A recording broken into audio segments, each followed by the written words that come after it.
வளாகங்களை தூய்மைப்படுத்திய முன்னாள் மாணவ மாணவிகள். மதுரை யானைமலை ஒத்தக்கடை அரசு ஆண்கள் மேல்நிலைப் பள்ளியில் முன்னாள் மாணவ மாணவிகள் சார்பில் எங்கள் பள்ளி மிளிரும் அரசு பள்ளி எனும் தலைப்பில் வளாகத்தை தூய்மைப்படுத்தும் நிகழ்ச்சி புத்தாண்டை முன்னிட்டு நடைபெற்றது.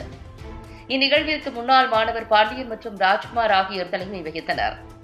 இதனைத் தொடர்ந்து தாங்கள் படித்த பள்ளிகளில் மரங்கள் உள்ளன, மரத்தில் இருந்து உதிரும் இலைகள் பள்ளி கட்டிட மேற்கூரையில் விழுந்து அதிக அளவில் குப்பையாக சேர்ந்துள்ளதாகவும், மழையின் போது இந்த குப்பைகள் நீரில் நனைந்து கட்டிட உறுதிக்கு ஊறு விளைவிப்பதாக உள்ளது. எனவே ஒவ்வொரு பள்ளியிலும் மேற்கூரையில் உள்ள காய்ந்த இலைகள் சருகுகளை அகற்றிடவும், ஒவ்வொரு பள்ளியிலும் ஒவ்வொரு கட்டிடத்தின் மேற்கூரையில் மழைநீர் தேங்காதவாறும், மழைநீர் வடிவதற்கான துவாரங்கள் இலை தழைகள் மற்றும் குப்பைகளால் அடைபடாதவாறும் தூய்மையாக இருப்பதை உறுதி செய்திடும் வகையில் தண்ணீர் தேங்கி கொசுக்கள் உற்பத்தியாகாத வண்ணம் பள்ளிகளில் உரிய நடவடிக்கைகள் மேற்கொள்ளவும், பள்ளி வளாகத்தின் தேவையான பகுதிகளில் கொசு மருந்து தெளித்து சுகாதாரமான சூழலில் பள்ளி செயல்படுவதை உறுதி செய்திடவும், பள்ளி வளாகம் புதர்கள் மற்றும் குப்பைகள் இன்றி காண்பதற்கு அழகாகவும் தூய்மையாகவும் இருக்கும் வகையில் நடவடிக்கைகள் மேற்கொள்ள வேண்டும் என்று முன்னாள் மாணவ மாணவிகள் எண்ணினர்.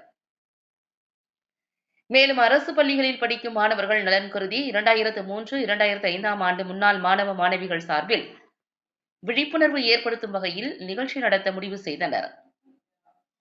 தொடர்ந்து புத்தாண்டு தினத்தை முன்னிட்டு பள்ளி வளாகம், பால்கனி, மேல்மாடியில் உள்ள மரங்கள், செடிகள், அசுத்த குப்பைகள் உள்ளிட்டவைகளை சுத்தம் செய்து அகற்றினர்.